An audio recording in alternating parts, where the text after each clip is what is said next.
Kaixo, gaur ipuin internazionalari buruz hitz egingo dugu. Gomendatzen dizuedan liburua Psicoanálisis de los cuentos de hadas, Bruno Bettelheimena. Hemendik atera dudan informazioa da, eta egia esan irakurketa oso interesgarria da. Baliteke oso freudianoa edo Jung zalea izatea, eta interpretazioan igual urrunegi iristen da zenbaitetan, baina beste batzutan oso akuratua edo oso zehatza da, eta uste dut ipuin batzuk begi batzuekin ikusteko aukera ematen dizuela. Eta gaur, errauskinaren ipuina ikusiko dugu. Gogoratzen duzue? Saiatu zaitezte, nahi baduzue pausa eman momentu honetan, eta saiatu gogoratzen dituzuen elementu guztiak ekartzen. Maria Erauskinaren bersio globalizatuena, beti bezala, Disneyren hau izango da, ezta? Ama-ordea da hon, eta, ama-orde hori oso gaiztoa da, eta baina dakigun bezala, Disneyren aldaerak izaten dira erreproduzitzeko ahalegina dutenak. Gaur egun Prime plataforman sartzen baldin bazarete, badago beste ipuin bat, eta hor badago transformazio moduko bat, ikusten da eskuerrago dela madrina miragarria, eta beste razializazio batzuk eta badaudela, baina oraindik ere edertasun kanona antzekoak dira. Maria Errauskinen ikusten dugu batetik neska bat jazarpena eta mespretxua etengabe jasotzen duena, eta aldi berean oso purua dena, bere inozentzia hori mantentzen duena. Kontutan hartu, sua, Errauskine oso urrutitik datorren ipuina da, eta erromatarrei jadanik bazituzten neska gazte batzuk zeinak tenpluko suaren zaindari ziren. Eta horiek izaten ziren jakina esklabuen seme-alabak, eta urte askotan lan hori egin da gero, kategoriaz igo bezala egiten ziren.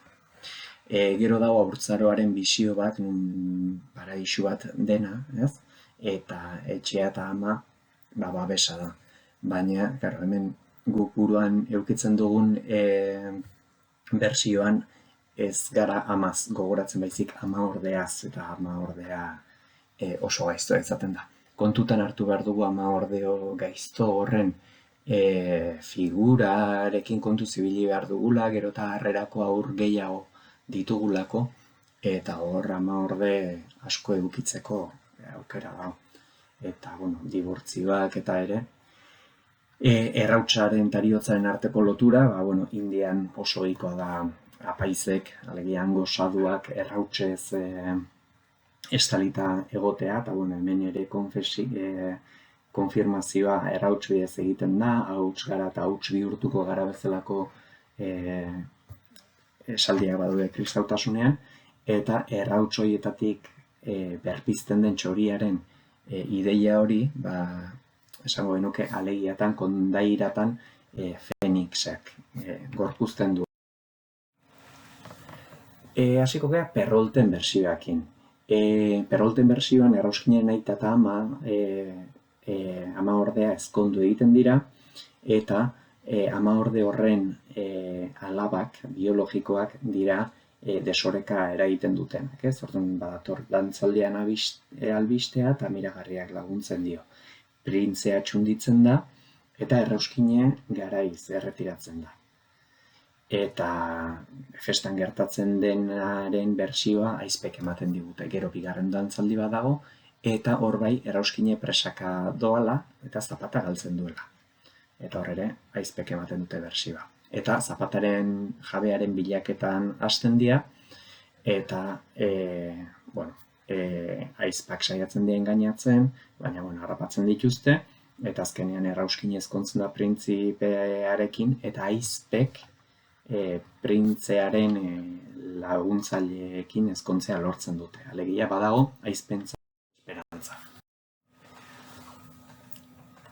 Personaiei dagokionez, da Erauskinaren aita, amaordea, erregea, erregina, zapata probatzeko ardura duen zerbitzaria, batzutan printzeak berak insistitzen du bere izatea probatzen duena, eta ikusiko dugu zergatik horrek zentzu pornografiko batean zentzua duen. Eta aizpen senargaiak daude, karroza gidari bat, guk arratoi batek gidatzen du, arratoi bat bihurtzen du karroza gidari, eta karrozako 6 zerbitzariak, 6 musker gizaki bihurtuta dira gidatzen dutenak. Seguraski zuek buruan duzuen bertsioan xakutxoak izango dira pertsona horiek. Kontutan hartu hori, bertsio bat izango duzuela buruan, baina 355 bertsio jaso zituela pertsona bakar batek. Pentsatzen era dauden. Eta hori zergatik da? Ahoz kontatzen zielako ipuin hauek. Ipuin gehienak bezala ahozkotasuna zen transmisiorako bidea, eta Perrault eta Greiman eta egin zutena zen jaso ipuin horiek, eta esango genuke kurazio lan bat, garaiko balio etikoen araberako eta mundu ikuskeran araberako aldaera bat. Kristo aurreko 9. mendean Txinan bazegon. Oso honekin ahidetasuna handia duen ipuin bat, eta kontutan hartu oine txikiaren tamainearen kontu hori, oraindik ere Txinan asko eramaten dela, zenbat fetitxe dauden Asian oinaren tamainarekin. Gero ikusiko dugu, eta ja dagoeneko ere indauzten dizuet galdera hau, ze uste dezue iradokitzen duela zapatak? Bertsio zaharrenetan ez dago aizpen arteko zapalkuntzarik, Alemanian Haschenputtel izeneko ipuine jaso zuten Greiman anaiek. Eta anaien arteko ohikoa da, ez? Haurrak identifikatzen dira Errauskinerekin, Maria Errauskinekin, azkenean beraiek ere gaizki tratatuak izaten dira zenbaitetan, eta hor dago identifikazioa, bai bere berdinek edo bai gurasoek edo beste helduek. Gero badago gaizki egin dutenaren sensazio bat aurrenengan, eta gertatzen zaizkien gauza txar guztiak merezi dituztenaren uste bat, ez? Horregatik da kulpa hain arriskutsua. Eta pentsatzen du Errauskineri pekatua parkatzen baldin bazaizkio, behai ere barka dakizkiokela, ez? Hala ere bezuetako batek pentsatuko, baina Errauskinek ze egiten du gaizkioa. Guk ezagutzen dugun bertsioan ez, baina beste bertsioan bere ama akabatzen du. Amari esaten dio, begira, kutxa honen barruan zer dagon, eta burua sartzen duenean amak tapa ixten du eta desnukatu egiten du. Eta karo kulpa horrekin bizi behar du.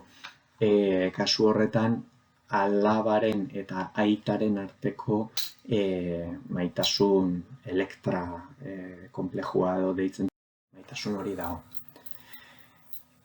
Gero badago beste uste bat, ez? Beraiek badakite, azkenean oso narzisistak dira eta pentsatzen dute bere anai-arrebak baino hobiak diela. Gehiago maite dituztela eta bar. Gero pentsatu behar dugu aurrek zikintzea plazerrarekin lortzen dutela naturalki, nahiz eta gero hori sozializatzen ditugunean aldatzen joaten gatzaizkien, eta Errauskinek errautsez zikin egotearen kontu hau behaientzat kargarria da. Basileren bersio honetan, gaztelaniaz irakurriko dizuet, aparece un príncipe viudo que quiere tanto a su hija que no veía más que por sus ojos. Pasado un tiempo, se casa con una malvada mujer que odia profundamente a la niña. Podemos suponer que siente celos de ella y le lanzaba unas miradas tan penetrantes que la hacían estremecer de miedo. La muchacha se queja de ello a su querida nodriza diciéndole que la hubiera preferido a ella como madre. Esta es alentada por esas palabras, indica a la niña llamada Cezoya que pida a su madrastra que busque algunos vestidos en un viejo baúl. De este modo, Cezoya podrá dejar caer la tapa del arca sobre la cabeza de la madrastra y romperle el cuello. La niña sigue los consejos de la nodriza y da muerte a la perversa mujer. A continuación, convence a su padre para que se case con la nodriza. Algunos días después de la boda, se descubre que la nueva esposa tenía 6 hijas que había mantenido ocultas hasta aquel momento. Entonces empieza a degradar a Cezoya a ojos de su padre. Fue rebajada de tal modo que pasó de los salones a la cocina, de sus aposentos a los fogones, de espléndidos vestidos de seda y oro a burdos delantales y del cetro al asador. No solo cambió su posición, sino también su nombre. Dejó de llamarse Cezoya para tomar el nombre de Gata Zenitza. Bueno, hau da Basileren beste bersio bat, vale? Ama ona eta ama txarra, azkenean ama berdina izaten da ama ona eta ama txarra, haserretzen denean eta pozik dagoenean, sentitzen dituen aspektu negatiboak, inbidia eta abar. Errauskine antropologoek diote, izan daitekeela baita ere egun sentiaren personifikazioa.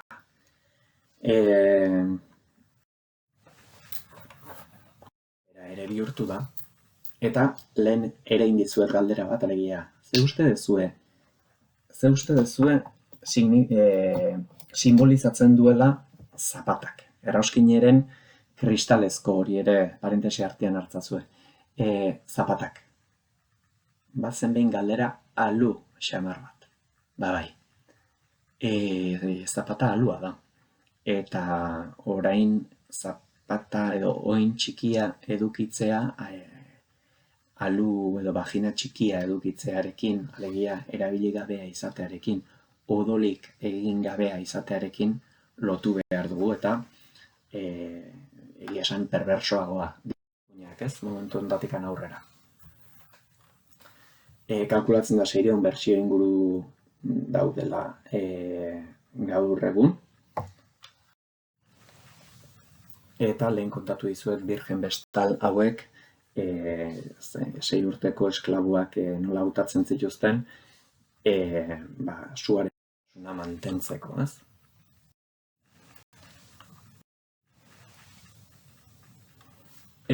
Aitaren figurai dagokionez ere diferentzia ikaragarriak daude. Zenbait bertsiotan aita ez gauza da, ezin dio alabari lagundu, eta oso kuriosoa da, ez? Alaba biologiko bat eduki eta gaizki tratatzen du ama ordeak ikusi eta ala ere ez ezer egitea. Beste bertsio gehienetan, aitarekiko maitasun edipiko bat dauka Errauskinek. Lehen Elektra esan dut, baina Ediporen, kasu honetan Ediporena izango litzateke. Eta gogoratu zapata oinean sartzean konpontzen dela arazoa, alegia aurrak bere lehen esperientzia, aurrak edo gazteak edo bere lehen esperientzia sexuala daukanean. Aitarekiko harremana esan dugu, ez? Batzutan aita ez gauza bezala gertzen da, beste batzutan gutxiegi bezala maite du, beste batzutan gehiegi. Literaturan oso ohikoa da, ez? Aizpekiko harreman konfliktibo hori edo nahi arrebekiko konflikto hori egotea.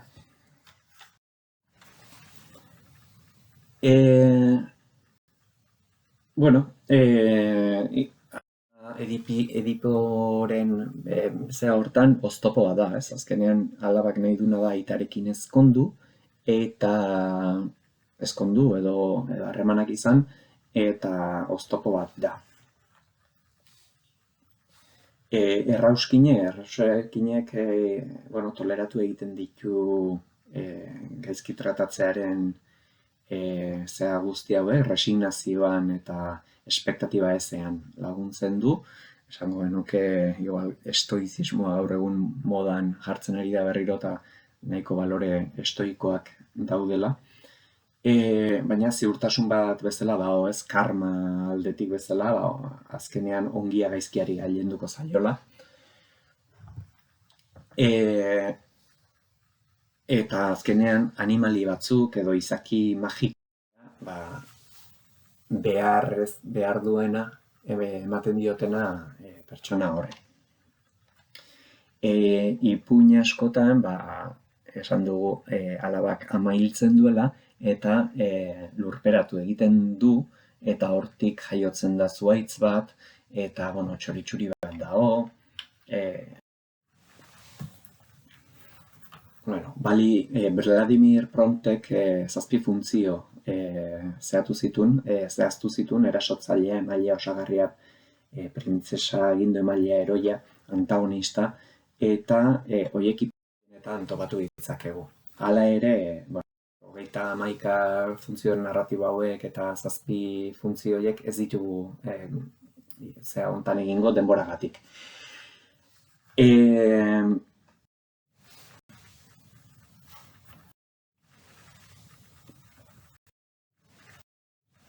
Aurrera ingo dugu, Grimm anaien bertsiora jungo gea. Kasu hortan, esan dugu zuhaitz batean enterratua zegola ama, eta beste ahizpa ordeek ez bezala, errauskinek aitari ez dio ezter garestia eskatzen juten den batean, oparirik ez dio eskatzen bueltan, baizik eta amar zenaren hilobian landatzeko urritz makil bat, ez? Eta errauskinek amaren heriotza gainditzeko barne aldaketa bat egiten du, ardaska hori da amaren oroitzapena, eta hainbeste malko eta hainbeste errezoren ondorioz, urritz makil hortan pausatzen da txori-txuri bat, amaren simboloa dena, eta ura da gero dantzaldirako arropak ematen dizkiona, ez dago maitagarriaren figura hori. Grimm anaien bertsioan errauskinez da hain inusentea, ez da gatzgabia,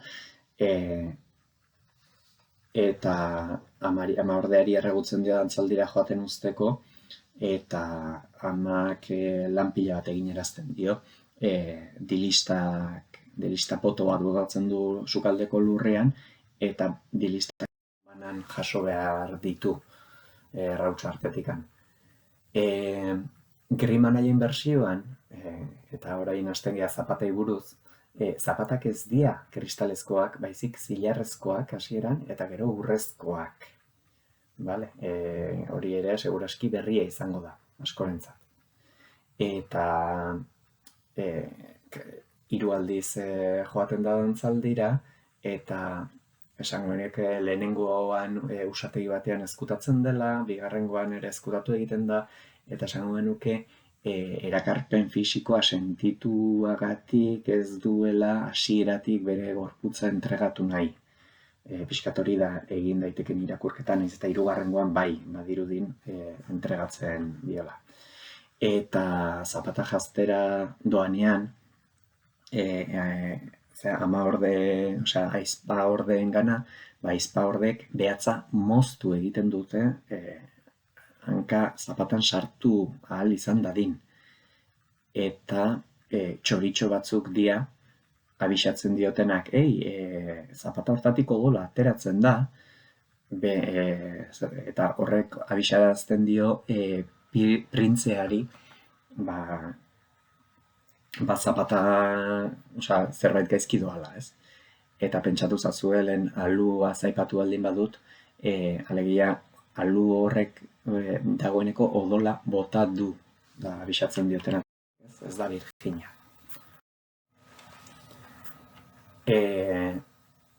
Eta, gero pentsatu zazue kristalezko zapata bat izango balitz originalean, oso zentzu gutxi daukiko luke aizpek bere behatza moztea, ez da? Azkenean ikusingo litzatekela. Bersio txinatarrean, ama ez da zuhaitz bat, baizik arrain bat, arrainak ere oso dira. Bersio bat ere badago, egitearra ere badago. Seguraski ez oso ezaguna, YouTubeen bilatzen badezu eta topatuko duzue.